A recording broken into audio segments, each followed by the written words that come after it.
গত ২৭ মে ২০২৫ তারিখ সকাল অনুমান ৯:৩০ ঘটিকার দিকে মাহমুদ মানি এক্সচেঞ্জ নামক একটি প্রতিষ্ঠানের মালিক রাসেল এবং তার ভগ্নিপতি জাহিদুল হক চৌধুরী দুজনে তাদের মিরপুর ১১ নম্বরের বাসভবন থেকে একটি কালো ব্যাগে ব্যবসায়িক ২১ লক্ষ টাকা এবং বেশ কিছু বৈদেশিক মুদ্রা সঙ্গে নিয়ে ব্যবসা প্রতিষ্ঠানের উদ্দেশ্যে পায়ে হেঁটে যাওয়ার পথে এই ঘটনাটি ঘটে।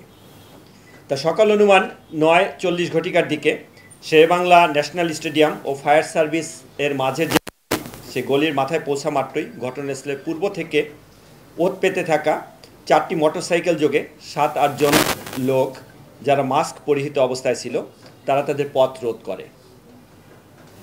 এর মধ্যে একজন অজ্ঞাতনামা ডাকাত জাহিদুল হক চৌধুরীর মাথায় পিস্তল ঠেকিয়ে তার হাতে থাকা ব্যাগটি জোরপূর্বক ছিনিয়ে নেয়। জাহিদুল হক এবং তার শ্যালক মানি এক্সচেঞ্জের মালিক রাসেল তারা ডাকাত দলকে প্রতিরোধ করার চেষ্টা করলে অজ্ঞাতনামা মুখোশধারী একজন ডাকাত পিস্তল দিয়ে ফাঁকা এক রাউন্ড গুলি করে ভীতির সৃষ্টি করে এবং অন্য একজন ডাকাত ধারালো চাপাতি দিয়ে জাহিদুল হক চৌধুরীর কোমরের বাম পাশের নিচের মাংসপেশিতে আঘাত করে। চাপাতির আঘাতে তিনি গুরুতর জখম হয়ে রাস্তায় উঠে পড়ে এবং অজ্ঞাতনামা ডাকাতটা টাকার ব্যাগটি নিয়ে ৪টি মোটরসাইকেল যোগে দ্রুত ঘটনাস্থল থেকে চলে যায়। এই ঘটনাটি একজন পথচারী তার মোবাইলে ভিডিও ধারণ করে এবং ভিডিও ধারণ করে সামাজিক যোগাযোগ মাধ্যমে শেয়ার করলে তা ব্যাপকভাবে চাঞ্চল্যের সৃষ্টি হয়। ঘটনার সংবাদ পাওয়া মাত্রই পুলিশ কমিশনার মহোদয়ের নির্দেশনায় ডিবির একাধিক টিম তদন্ত কার্যক্রম শুরু করে।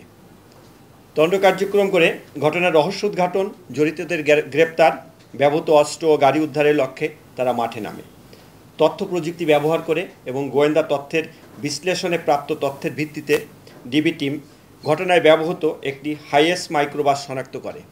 অভিযান পরিচালনা করে মাইক্রোবাসের চালক জাফর, বয়স ৩৩, তাকে গ্রেপ্তার করতে সক্ষম হয়। প্রাথমিকভাবে জিজ্ঞাসাবাদে জাফর মাইক্রোবাসটি ডাকাতির কাজে ব্যবহার হয়েছে মর্মে আমাদের কাছে স্বীকার করে। ডিবি টিম তার দেওয়া তথ্য মতে গাজীপুর টঙ্গী এলাকা থেকে মাইক্রোবাসটি উদ্ধার করে জব্দ করে।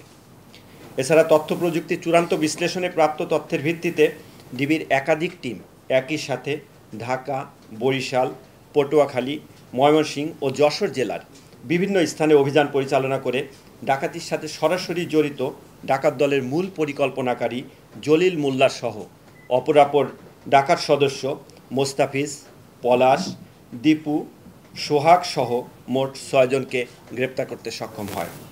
এদের সকলেই পেশাদার ডাকাত। তাদের বিরুদ্ধে ঢাকা মহানগরী সহ দেশের বিভিন্ন স্থানে ডাকাতি, খুন, অস্ত্রসহ বিভিন্ন অপরাধের একাধিক মামলা রয়েছে। গ্রেপ্তারকৃতদের নিকট হতে ডাকাতির লুণ্ঠিত ৫,০৩,০০০ টাকা, ১০৬টি বিভিন্ন মানের বৈদেশিক মুদ্রা, ২,১২,০০০ টাকা মানের জাল টাকা, ঘটনার কাজে ব্যবহৃত ৩টি মোটরসাইকেল, একটি মাইক্রোবাস উদ্ধার করা হয়। এছাড়া ডাকাতির কাজে ব্যবহৃত একটি বিদেশি পিস্তল, ২ রাউন্ড গুলি, একটি চাপাতি ও ৩টি খেলনা পিস্তল উদ্ধার করা হয়। এ ঘটনায় ভিকটিম জাহিদুল হক চৌধুরী বাদী হয়ে মিরপুর মডেল থানায় একটি ডাকাতি মামলা দায়ের করেন। মামলার তদন্ত কার্যক্রম চলমান রয়েছে এবং জড়িত অন্যান্য অপরাধীদের গ্রেপ্তার সহ অবশিষ্ট মালামাল উদ্ধারের অভিযান অব্যাহত রয়েছে। উল্লেখ্য, অট্ট মামলায় গ্রেপ্তারকৃত আসামিগণ ইতোপূর্বে ২৪ জানুয়ারি ২০২৫ তারিখ কামরাঙ্গীচর থানা এলাকায় আগ্নেয়াস্ত্র দ্বারা গুলি করে ৫০ ভরি স্বর্ণ লুট করার কথা প্রাথমিকভাবে আমাদের কাছে স্বীকার করেছে এবং ২০ অক্টোবর ২০২৪ তারিখ ৭ মসজিদ রোড, ধানমন্ডি থানা এলাকায় একই পদ্ধতিতে আগ্নেয়াস্ত্রের দ্বারা গুলি করে ভিকটিমের নিকট হতে ৫২ লক্ষ টাকা ছিনিয়ে নিয়ে যাওয়ার ঘটনায় তাদের সম্পৃক্ততা রয়েছে মর্মে প্রাথমিকভাবে তাদের স্বীকারোক্তিতে জানা যায়।